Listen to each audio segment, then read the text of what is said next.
قرآن مجید میں اللہ تعالیٰ فرماتے ہیں وَخُلِقَ الْإِنسَانُ ضَعِيفًا کہ انسان کمزور پیدا کیا گیا ہے، اور اس کے ساتھ ساتھ انسان مشکلات میں بھی گرا ہوا ہے. لَقَدْ خَلَقْنَا الْإِنسَانَ فِي كَبَدٍ کہ ہم نے انسان کو بڑی مشقت میں پیدا کیا ہے، لیکن اللہ کے پاس ہر مسئلے کا حل ہے. یعنی بندہ کمزور ہے، اللہ تعالیٰ کمزور نہیں. اس لیے بہت ضروری ہے کہ انسان اللہ تعالیٰ کو پکارے. اللہ سبحانہ و تعالیٰ ایک حدیث قدسی میں فرماتے ہیں اے میرے بندو تم سب گمراہ ہو سوائے اس کے جسے میں ہدایت دوں، تم مجھ سے مانگو میں تمہیں ہدایت دوں گا. اے میرے بندو تم سب بھوکے ہو سوائے اس کے جسے میں کھلاؤں، تو تم سب مجھ سے کھانا مانگو میں تمہیں کھانا کھلاؤں گا. اے میرے بندو تم سب برہنہ ہو سوائے اس کے جسے میں لباس پہناؤں، تم سب مجھ سے لباس مانگو میں تمہیں پہناؤں گا.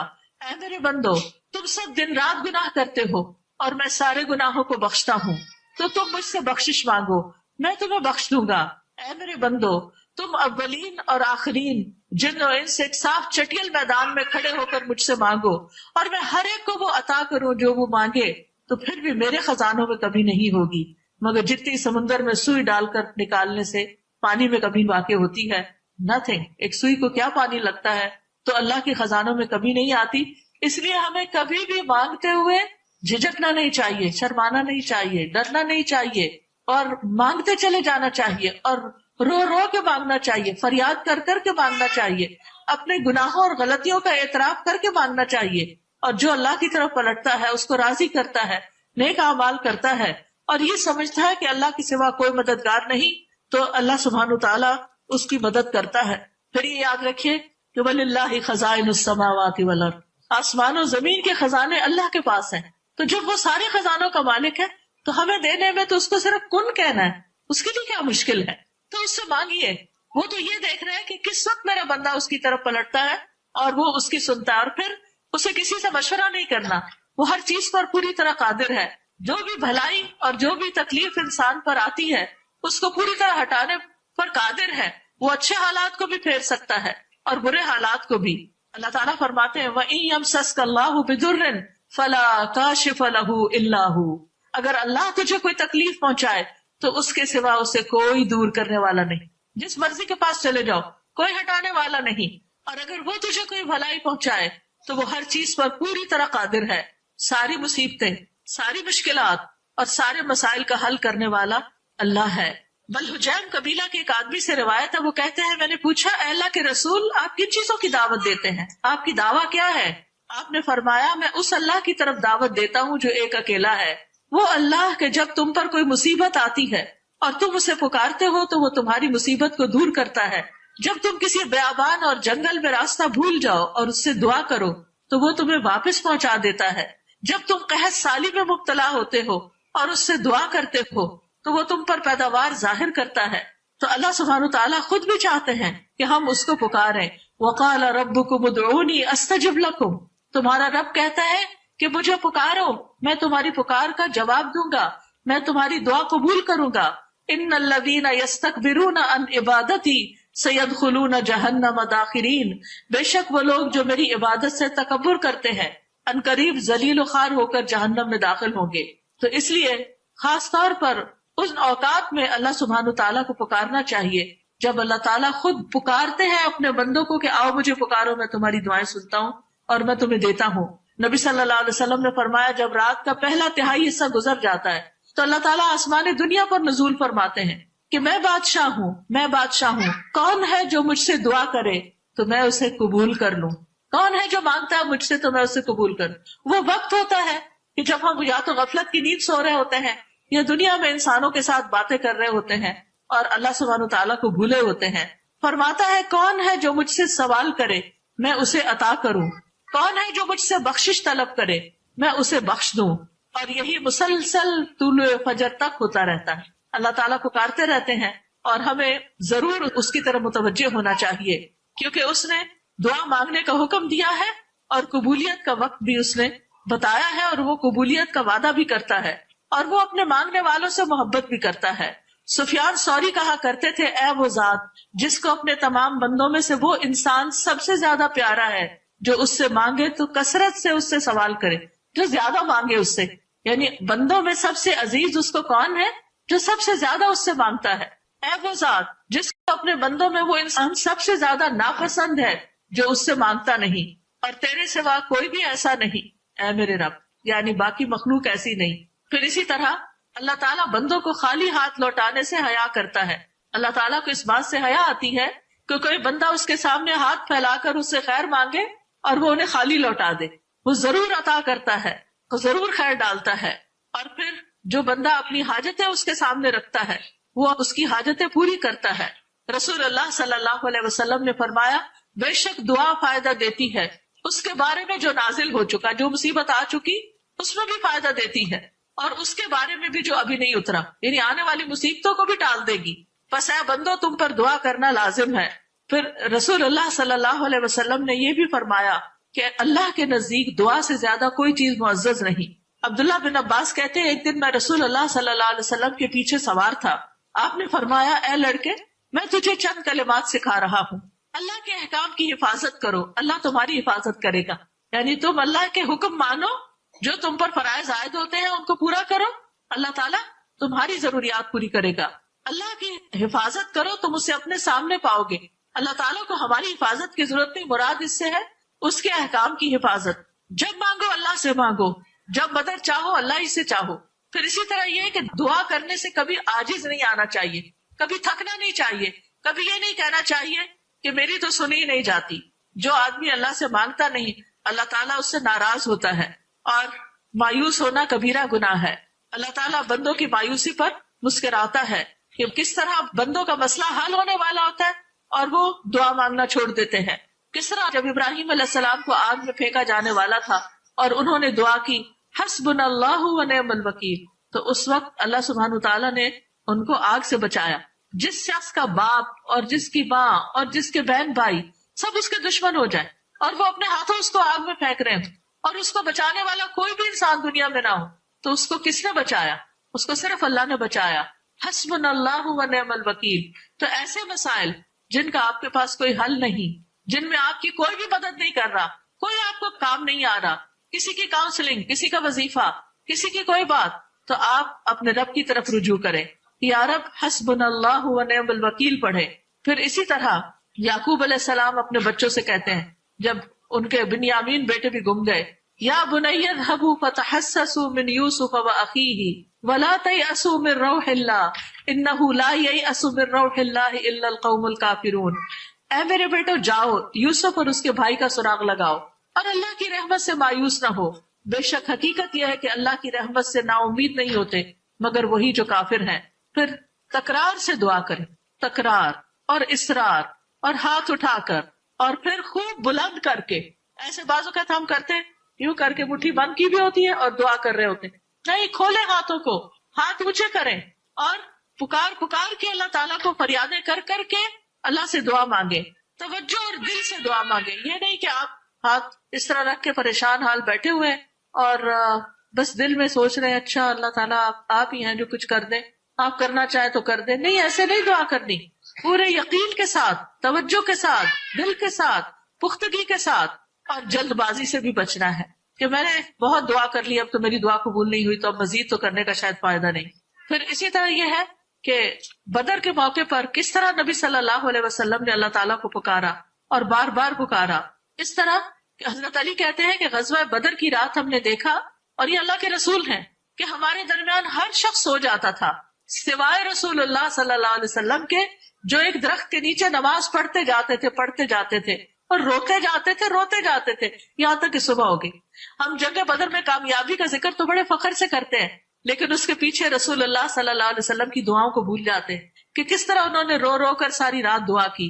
اور پھر وہ کہتے ہیں کہ اتنے کمزور حال میں تھے ہم کہ غزوہ بدر کے دن مقداد بن اسود کے علاوہ ہم میں کوئی گھڑ سوار نہ تھا۔ پھر اسی طرح نبی صلی اللہ علیہ وسلم نے جو دعا کی وہ کس طرح قبلہ رخ ہوئے، اپنے ہاتھوں کو اٹھایا، گڑ گڑا کر دعا مانگی، اے اللہ میرے لیے اپنے کیے ہوئے وعدے کو پورا فرما، اے اللہ اپنے وعدہ کے مطابق عطا فرما، اے اللہ اگر اہل اسلام کی یہ جماعت ہلاک ہو گئی تو زمین پر تیری عبادت نہ کی جائے گی۔ تو ابو بکر رضی اللہ عنہ آئے، آپ کی چادر کو اٹھایا، آپ کے کندھے پہ ڈالا، پیچھے سے آپ کے ساتھ لپٹ گئے، عرض کیا اللہ کے نبی اب اپنے رب سے دعا کافی ہو چکی ہے، وہ عنقریب ضرور آپ سے کیے ہوئے وعدے کو پورا کرے گا۔ کس طرح وہ حوصلہ دلاتے ہیں اور کس طرح پھر وہ آگے بڑھ کر حملہ آور ہوتے ہیں اور کس طرح اللہ سبحانہ تعالیٰ نے ان کی دعا سنی.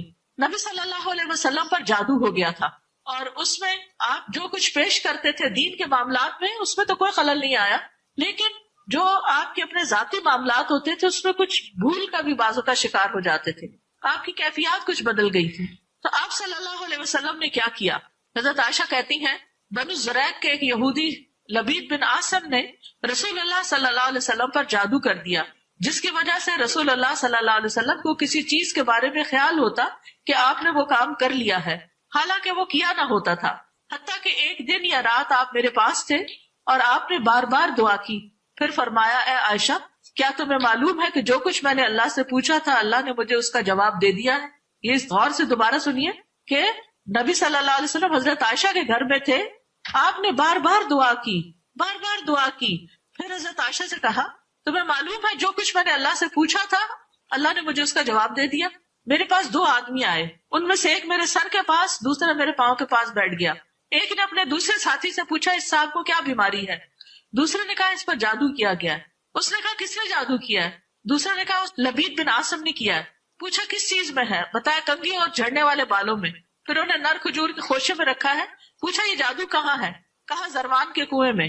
چنانچہ آپ صلی اللہ علیہ وسلم اپنے ساتھیوں کو لے کے وہاں پر گئے اور اس کنویں سے اس چیز کو نکلوایا اور پھر اس کو ختم کر دیا. تو اس سے آپ اندازہ لگا سکتے ہیں کہ کس طرح اللہ سبحانہ تعالیٰ نے ان کی دعا سنی اور کس طرح یعنی اس کا حل بھی دکھا دیا اور اس کی صورت سامنے آ گئی اور پھر اللہ سبحانہ تعالیٰ کی مدد کس طرح پہنچی. تو کہنے کا مطلب یہ ہے کہ اجتماعی معاملات ہو یا انفرادی معاملات ہو، ذاتی مسئلہ ہو، جن جادو کا مسئلہ ہو یا شادی کا مسئلہ ہو یا رزق روزی کا مسئلہ ہو یا کسی معاملے میں کوئی ڈیسیژن لینے کا مسئلہ ہو، اللہ کو پکارے، بار بار پکارے، کثرت سے پکارے، قبولیت کے اوقات میں پکارے، تکرار سے پکارے، اور اللہ ہی بندے کے لیے کافی ہے. وَمَن يَتَوَكَّلْ عَلَى اللَّهِ فَهُوَ حَسْبُهُ إِنَّ اللَّهَ بَالِغُ أَمْرِهِ لَقَدْ جَعَلَ اللَّهُ لِكُلِّ شَيْءٍ قَدْرًا. جو شخص اللہ پر بھروسہ کرے وہ اسے کافی ہے، اللہ اپنا کام پورا کر کے رہتا ہے. بلا شبہ اللہ نے ہر چیز کا ایک اندازہ مقرر کر رکھا ہے، ہر چیز کا ایک اندازہ مقرر، ہر چیز کا ایک وقت ہے. آپ دعائیں مانگتے جائیں، جب دعا کے پورے ہونے کا وقت آئے گا تو آپ کی دعا قبول ہو جائے گی. اور پھر اللہ تعالیٰ بندے کے گمان کے مطابق معاملہ کرتا ہے. اگر آپ کا گمان یہ کہ اللہ تعالیٰ کام کرے گا تو ناممکن کام بھی آپ کا ہو جاتا ہے، مشکلات ٹل جاتی ہیں، پہلے سے بہتر نعمتیں آپ کو ملتی ہیں، پہلے سے بہتر صحت آپ کو ملتی ہے. اگر کوئی الزام آپ پر لگا رہا ہے تو ان کے مقابلے میں آپ کو اللہ کافی ہو جاتا ہے. جیسے حضرت عائشہ رضی اللہ تعالیٰ عنہا کے معاملے میں اللہ تعالیٰ ان کو کافی ہو گیا اور ان کے دفاع میں اللہ تعالیٰ نے قرآن میں آیات نازل کی. پھر دشمن کے مقابلے میں مدد مانگنے میں اللہ تعالیٰ کافی ہو جاتا ہے، دشمنوں سے حفاظت ملتی ہے، چاہے انسانوں میں سے دشمن ہو یا جنات میں سے دشمن ہو. اللہ تعالیٰ فرشتوں کے ذریعے اپنے بندوں کو مطمئن کرتا ہے، اپنے بندوں کو ضائع نہیں کرتا اور ان کی پریشانی کو دور کرتا ہے. تو اس لیے بہت ضروری ہے کہ ہم بھی حضرت خولہ بنت ثعلبہ کی طرح اللہ سے تکرار کر کر کے دعا کریں. اور اس واقعے کو میں نے اس لیے انتخاب کیا ہے کہ آپ دیکھیے کہ وہ رسول اللہ صلی اللہ علیہ وسلم کی خدمت میں بیٹھی ہیں اور چاہتی ہیں آپ مسئلہ حل کر دیں، لیکن آپ حل نہیں کر پا رہے. مسئلے کا حل اللہ کی طرف سے آتا ہے. تو اس کا مطلب کیا ہے؟ بندوں کے پاس مسائل کا حل نہیں ہوتا، مسائل کا حل اللہ کے پاس ہوتا ہے. اللہ کو پکاریں. اور نبی صلی اللہ علیہ وسلم دنیاوی معاملات میں تو لوگوں کی مدد کرتے تھے، کوئی بھوکا آتا کھانا کھلاتے یا اور اسی طرح، لیکن دعائیں صرف اللہ ہی سنتا ہے. پیغمبر دعائیں نہیں سنتے، اللہ سبحانہ تعالیٰ سنتے ہیں اور اللہ کی طرف رجوع کرنے سے ہی مسائل حل ہوتے ہیں. سب سے پہلی بات تو یہ ہے کہ گناہ ہوتا کیا ہے؟ گناہ کس کو کہتے ہیں؟ آپ کے نزدیک گناہ کی ڈیفینیشن کیا ہے؟ جی آپ بتائیے. ہر وہ کام جو اللہ تعالیٰ کی مرضی کے خلاف ہو، اس کے علاوہ کوئی اور جسے کرتے ہوئے ڈر لگے. اور جی گناہ وہ ہوتا ہے جو دل میں کھٹکے. گناہ کی تعریف خود رسول اللہ صلی اللہ علیہ وسلم نے فرمائی ہے، الاثم ما حاک فی صدرک وکرہت ان یطلع علیہ الناس. گناہ وہ ہے جو تمہارے دل میں کھٹک جائے، جس کو کرنے کے بعد تمہارا دل برا ہو کہ میں نے ٹھیک نہیں کیا. یعنی ظاہری طور پر گناہ، غلط کام کہ جسے کر کے تمہارا دل خوش نہ ہو. اور دوسری چیز، اگر تم چھپ کے کرو تو تمہارے اندر کا احساس کیا ہو کہ ہے کہیں لوگوں کو پتہ نہ چل جائے. ظاہری طور پر ہو تو اس کی کھٹک تمہیں محسوس ہو اور چھپ کے کیا ہوا ہو تو آپ اس کے ظاہر ہونے یا کھلنے سے ڈرنے لگے یا ڈریں، یہ پتہ نہیں چلنا چاہیے کسی کو. ٹھیک ہے، تو آپ اس ڈیفینیشن کو یاد رکھیں گے. الاثم ما حاک فی صدرک وکرہت ان یطلع علیہ الناس. گناہ وہ ہے جو تمہارے دل میں کھٹک جائے اور جس کے کھلنے پر یا ظاہر ہونے پر تم خوف محسوس کرو، تمہیں ڈر لگے کہ یہ بات اوروں کو پتہ نہ چلے. اور ظاہری طور پر ہر وہ کام گناہ میں شامل ہوتا ہے جو اللہ تعالیٰ کی ناراضگی کا سبب ہوتا ہے، اللہ تعالیٰ کو جو پسند نہ ہو، اور ہر وہ کام جو معروف طریقے سے ہٹا ہوا ہو وہ بھی ناپسندیدہ کاموں میں آتا ہے. اب اگلا سوال میرا آپ سے یہ ہے کہ انسان گناہ کیوں کرتا ہے؟ گناہوں کے اسباب کیا ہوتے ہیں؟ گناہ کرنے کی وجہ کیا ہوتی؟ آپ دیکھیے کہ آپ اپنے نوٹس کس طرح لیں گے. سب سے پہلے تو پہلا سوال لکھیں گے کہ گناہ کیا ہے. ساری کہانی لکھنے کی ضرورت نہیں، گناہ کیا ہے، گناہ کی ڈیفینیشن لکھ دیں گے. 3 باتیں اس میں آئیں، ہر وہ کام جو اللہ تعالیٰ کی ناپسندیدگی کا ہے. پھر اسی طرح ہر وہ چیز جو دل میں کھٹکے اور ڈر لگے کہ کسی کو پتہ نہ چلے، چھپا کے کی جائے. اور پھر یہ کہ جو چیزیں معروف کے خلاف جا رہی ہوں. اس کے بعد اگلا سوال کیا ہے کہ گناہ کیوں کیے جاتے ہیں. ٹھیک ہے، تو اب آپ سوچئے، میں آپ کے ساتھ جو بھی سیشن لیتی ہوں، جو کلاس ہوتی ہے، وہ کوئی لیکچر نہیں ہوتا کہ میں آپ کو آ کے ایک زوردار تقریر کر کے چلی جاؤں. یہ سوچنے کی ایک دعوت ہوتی ہے. آپ سوچیں، اللہ نے آپ سب کو عقل دی، آپ سب ایک امتحان میں دنیا میں آنے کے بعد، اور اس امتحان میں کامیاب ہونے کے لیے آپ سب کو باشعور ہونے کی ضرورت ہے. ٹھیک ہے، تو یہ آپ کے شعور کو جگانے کا ایک طریقہ ہوتا ہے، یہ لیکچرز یا یہ کلاسز. تو سوال کیا ہے کہ گناہ کیوں ہوتے ہیں، گناہ کیوں کیے جاتے ہیں، گناہ کا سبب کیا ہوتا ہے؟ بہت بڑا سبب خواہش نفس. ٹھیک ہے، اور لا علمی کی وجہ سے غلط کام ہوتے ہیں، اور دنیا سے محبت اور لوگوں کو خوش کرنے کے لیے. بعض گناہ کس لیے ہوتے ہیں؟ ہم لوگوں کو خوش کرتے ہیں اور اللہ کو ناراض کر دیتے ہیں. ٹھیک ہے، اور بے حسی اور غفلت. اور دیکھیے، مال دولت کی حرص جو ہے وہ حب دنیا میں آ گئی، لہٰذا کوئی ایسی چیز نہ بتائیے، سب سن رہے ہیں نا غور سے، کوئی ایسی چیز نہ بتائیے جو اب حب دنیا کے اندر آتی ہو، اس سے ہٹ کر کوئی چیز بتائیے. اور آخرت کی جزا سزا پر پوری طرح یقین نہ ہونا. اور تکبر، حب ذات آپ کہہ سکتے ہیں اس کو ایک جامع لفظ، پھر اس میں بہت ساری چیزیں آ جائیں، یعنی ذاتی منفعت اور ذاتی مفاد اور ذاتی فائدے حب ذات میں آ جاتے ہیں. اور اللہ تعالیٰ سے تعلق کا کمزور ہونا اور بری صحبت، یہ ایک بہت بڑا سبب ہے، کیونکہ انسان جس ماحول میں ہوتا ہے تو بعض اوقات نہ چاہتے ہوئے وہی کام کرنا شروع کر دیتا ہے، حالانکہ اس کی اپنی مرضی نہیں ہوتی. تو بری صحبت ایک بہت بڑا سبب ہوتا ہے، یہ وجہ ہوتی ہے. اور شیطان کے وسوسوں کا شکار ہونا، یہ شیطان کے بہکاوے میں آ جانا، اور اللہ کی رحمت سے مایوس ہونا، یعنی مایوسی انسان کو گناہوں کی طرف لے جاتی ہے. اور ماحول اور معاشرے کا خوف، اور انسانی تعلقات کی خرابی، یعنی غلط کار لوگوں کے پھر انسانوں سے بھی تعلقات خراب ہو جاتے ہیں. بہرحال بنیادی اسباب آپ کے سامنے آ گئے ہیں. زبیدہ، آپ ان سب اسباب کو دوبارہ دہرائیں اور چیک کریں لسٹ، کیا آپ سب نے ان سارے اسباب کو صحیح طور پر لکھ لیا ہے؟ گناہوں کے جو اسباب بتائے گئے ان میں خواہش نفس کی پیروی، لا علمی، دنیا سے محبت، لوگوں کو خوش کرنے کے لیے غلط کام کرنا، بے حسی یا غفلت، آخرت پر یقین نہ ہونا، حب ذات، اللہ سے کمزور تعلق، شیطان کا بہکاوا، بری صحبت، اللہ تعالیٰ کی رحمت سے مایوس ہونا. ارادے کی کمزوری بھی لکھ لیں. حضرت آدم علیہ السلام سے جب بھول ہوئی تھی تو اس وقت اللہ تعالیٰ کیا فرماتے ہیں؟ لم نجد لہو عزما، کہ ارادے کی کمزوری ہو گئی تھی، اس میں عزم کی کمی ہو گئی تھی.